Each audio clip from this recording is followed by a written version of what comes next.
News, सच जरूरी है। नमस्कार दर्शकों, ये है MNS न्यूज नेटवर्क। मैं हूं आपके साथ आरती। आइए देखते हैं आज की कुछ खास खबरें। बुल्डाना, महाराष्ट्र एकीकरण समिति पिछड़ गई तो संजय राउत के कान पर पड़ा ये नतीजा। संजय गायकवाड़। ANC कांग्रेस को कर्नाटक में स्पष्ट बहुमत मिलता दिख रहा है, लेकिन यह किसी पार्टी की सफलता का हिस्सा नहीं है। शिवसेना विधायक संजय गायकवाड़ ने टिप्पणी की है कि वहां के मतदाताओं की मानसिकता हर बार सरकार बदलने की होती है, साथ ही महाराष्ट्र में भी इसका कोई असर नहीं होगा। विधायक गायकवाड़ ने यह भी विश्वास व्यक्त करते हुए कहा कि निकट भविष्य में महाराष्ट्र में शिवसेना को 100% सत्ता मिलेगी। इसके विपरीत महाराष्ट्र एकता समिति का परिणाम संजय राउत के कानों के पीछे पड़ रहा है। उन्होंने उद्धव ठाकरे को भी जवाब दिया है कि उद्धव ठाकरे ने जनता की अदालत को ललकारा है, इसलिए आने वाले समय में जनता उन्हें जगह दिखाएगी। उद्धव ठाकरे विसरले, जनतेच्या न्यायालयानेच त्यांना शिवसेना भाजप म्हणून मतदान केलं होतं, पण जनतेच्या न्यायालयाचा अवमान करत ते काँग्रेस राष्ट्रवादी सोबत गेले आणि म्हणून जागा त्यांना नाही दाखवणार, जागा आम्हाला नाही दाखवणार, महाराष्ट्र जागा त्यांना दाखवणार की तुम्ही आमच्या विचाराचा अपमान केला, आमच्या मताचा अपमान केला, आम्ही शिवसेना भाजप म्हणून तुम्हाला मतदान केलं आणि तुम्ही राष्ट्रवादी काँग्रेस सोबत गेलात, म्हणून महाराष्ट्र उत्तर त्यांना देईल। कर्नाटकच्या निवडणुकीमध्ये काँग्रेसला स्पष्ट बहुमत दिसल्याचं चित्र निर्माण झालेलं आहे आणि हा काही कोणा पक्षाचा यशाचा भाग नाहीये किंवा कोणा पक्षाचा पराभवाचा भाग नाहीये।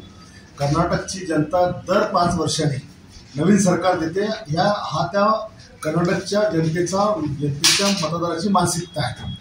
दरवेळेला नवीन सरकार द्यायचं, दरवेळेला नवीन सरकार पलटी करायचं, ही राजस्थान सारखी परंपरा कर्नाटकात असल्यामुळे त्याचा हा परिणाम आहे। म्हणून या परिणामाला कुठला पक्ष मातीत गेला का कोणा पक्षाने फार मोठी मुसंडी मारली हे काही कौतुक करायची कोणाला काही आवश्यकता नाहीये। त्या जनतेचा तो मूड असतो आणि त्या मूडचा हा परिणाम आहे। महाराष्ट्रातला विषय वेगळा आहे। महाराष्ट्रामध्ये असं आज हे सरकार पाडलं उद्या ते पाडलं असं काही होत नाही। इथली जनता मेरिटवर लोकांना मतदान करते, कामावर मतदान करते आणि सध्या शिवसेना भाजपचं सरकार ज्या पद्धतीने काम करते त्यामुळे महाराष्ट्रात असं काही होणार नाही। आणि जो संजय राऊत त्या कर्नाटकचा महाराष्ट्र एकीकरण समितीसारखा बोलत होता, आज ती समिती एवढी पिछाडीवर पडली, याच्यामुळे संजय राऊतासारख्याच्या या निकालाने कानफटात बसलेली आहे आणि महाराष्ट्रामधलं चित्र वेगळं आहे। महाराष्ट्रामध्ये शिवसेना भाजपच पुढच्या वेळेस 100% जिंकेल, हे येणाऱ्या काळात दिसून येईल। आइए देखते हैं अगली खबर की तरफ। जलगांव, कर्नाटक चुनाव पर एनसीपी के वरिष्ठ नेता एकनाथ खड़से की प्रतिक्रिया। कर्नाटक चुनाव बीजेपी ने बड़ी शान से कराया था। दक्षिण भारत का इकलौता राज्य कर्नाटक बीजेपी के हाथ में था। अब जो नतीजे आ रहे हैं उसके मुताबिक कर्नाटक के कांग्रेस 130 सीटें जीतेगी। यह तस्वीर है, कर्नाटक में सत्ता में आएगी कांग्रेस।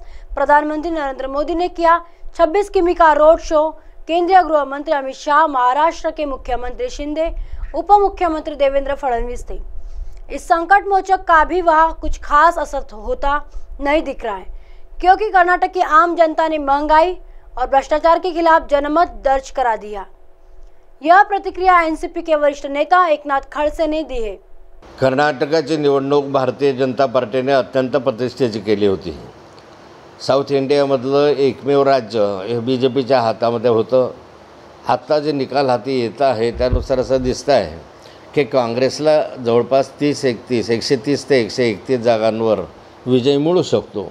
काँग्रेसला एक हाती सत्ता या ठिकाणी आलेली आहे। कर्नाटकामध्ये माननीय पंतप्रधान नरेंद्र मोदीजींनी 26 किलोमीटरचा रोड शो केला। माननीय अमित शाह साहेब गेलेत, भाजपचे नेते देवेंद्र फडणवीस त्या ठिकाणी ठाण मांडून होते, महाराष्ट्राचे मुख्यमंत्री एकनाथजी शिंदे त्या ठिकाणी गेले होते।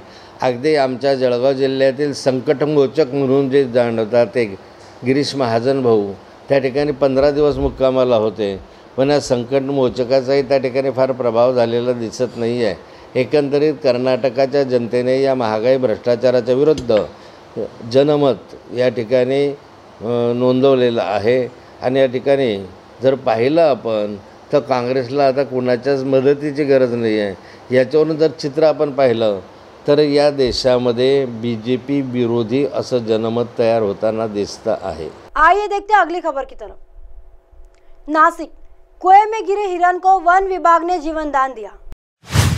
येवला तालुका के नगरसूल गांव के बिग माला इलाके में हिरण किरण पवार में कुएं में गिर गया। जब संबंधित किसानों ने कुएं के पास जाकर हिरन को कुएं में पड़ा देखा तो उन्होंने तुरंत वन विभाग से संपर्क किया।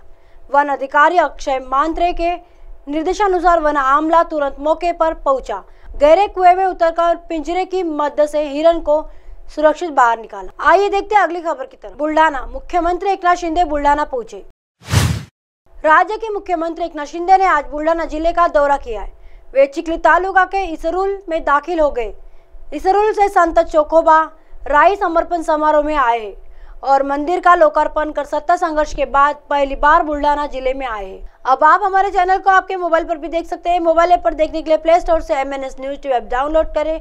इंस्टा, लिंक, ट्विटर, हाइको, फेसबुक और कई सोशल मीडिया के प्लेटफॉर्म पर हमारा चैनल उपलब्ध है। आप इसे यूट्यूब पर भी देख सकते हैं। आप हमारे चैनल को लाइव भी देख सकते हैं www.mnsnewstv.com पर। फिलहाल वक्त तो चला दर्शकों ब्रेक का। ब्रेक से लौटने के बाद देखिएगा देश और दुनिया की तमाम खबरें। बने रहिए MNS न्यूज पर। नमस्कार।